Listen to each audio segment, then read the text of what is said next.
Salut les hérétiques, aujourd'hui j'ai décidé de vous parler de l'anime Sekkoku no Dragonard. Ce manga a été écrit par Shiki Mizushi et illustré par Kohada Shimesaba.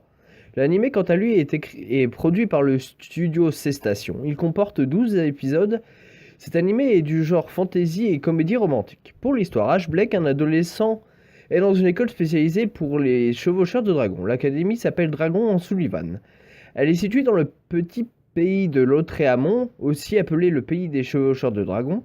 Ce pays est un petit pays situé entre l'Empire Zepharos au nord et le royaume Chevron au sud. Normalement, chaque élève de l'académie a son parou, c'est ainsi que sont nommés les dragons. Ils ne peuvent être chevauchés que par leur maître. Chaque élève possède un tatouage d'où provient l'œuf de leur dragon, mais Ash Blake n'a pas son propre parou. En revanche, il peut chevaucher n'importe quel dragon sur lequel il monte. Un jour, pendant un entraînement où Ash Blake a emprunté le dragon d'un de ses amis, il percute le dragon d'une autre personne. Quand la personne qui l'a percuté commence à lui parler, elle lui dit des choses horribles. Il veut qu'elle s'excuse. Elle s'excusera que si Ash gagne la course du festival Aries Dragonard, qui se déroule quelques jours après. Pour la course, Ash réempruntera le dragon de son ami. À un moment de la course, Ash s'arrête dans la forêt pour que le dragon se repose. Il entend un coup de feu et décide d'aller voir. Il tombe sur un vieux vaisseau Zepharos en ruine et croise une personne mystérieuse portant un masque. Après avoir échangé quelques phrases avec cette personne, Ash se fera attaquer par une jeune femme qui accompagnera l'homme mystérieux. Elle le rattrapera mais hésitera à le tuer. Après qu'il l'ait repoussée, il la pousse sans le vouloir dans un ravin qui se situe derrière lui. Alors que la jeune femme sera prête à tomber, Ash lui sauve la vie en la poussant sur le bord du ravin en prenant sa place.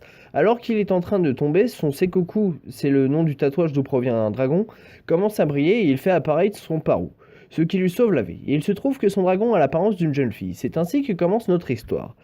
Donc, les points forts, cet animé est rempli d'humour, l'histoire est intéressante, les personnages ont presque tous un rôle important et les musiques sont pas trop mal. Les points faibles, l'histoire est un peu compliquée, il faut bien suivre pour bien comprendre ce qu'il se passe. Un peu de répétition dans certaines scènes et un peu sombre par moments. Les personnages, Ash Blake c'est le héros principal de l'histoire, il se fait appeler l'enfant à problème de l'académie, car il peut chevaucher n'importe quel dragon. Il n'est pas très apprécié par les autres personnes de son école, mais au fur et à mesure, il va rencontrer de nouvelles personnes et il fera même partie du comité de l'académie suite à l'invitation de la présidente. Echo, c'est le parou d'Ash, donc c'est un dragon en forme humaine. Elle dort beaucoup et elle adore les crêpes, mais il faut éviter de lui donner des crêpes à l'antard, car elles ont le même effet que l'alcool sur les humains. Elle aidera beaucoup Ash quand il en a besoin durant un combat. Sylvia Lautréamont, c'est la 4e princesse du pays de Lautréamont. Au début, elle n'aime pas trop Ash, mais son comportement à son égard changera au fur et à mesure de l'histoire. Elle n'aime pas beaucoup ses sœurs, mais adore son frère qui est considéré comme un traître car elle a tué son parou. Rebecca Randall, c'est la présidente du comité de l'académie. Elle est appréciée de tous les élèves, surtout de la plupart des garçons. Durant la course du festival Aries Dragonard, elle dit que le gagnant de la course aura un rendez-vous avec elle. Plus tard, elle demandera à Ash de faire partie du comité de l'académie. Donc, les dragons, il en existe plusieurs types.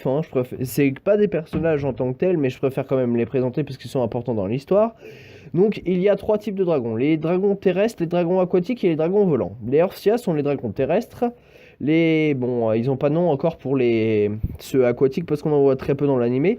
Et les Maestros sont à l'inverse des dragons qui possèdent des ailes et peuvent voler. Ils sont faibles sur terre, mais sont très puissants dans les airs. Donc pour la fin, en ce moment, j'ai pas trop eu le temps de faire des vidéos, mais je prépare toujours un épisode spécial, ce sera une surprise. La vidéo risque d'être assez longue d'ailleurs. Avant de finir cette vidéo, j'aimerais vous parler de la chaîne de Camus. Il a commencé à faire une émission qui parle des animés pas très connus. Le lien de sa chaîne sera dans la description de la vidéo. Sur ce, je vous dis à bientôt et dans une prochaine vidéo, les hérétiques.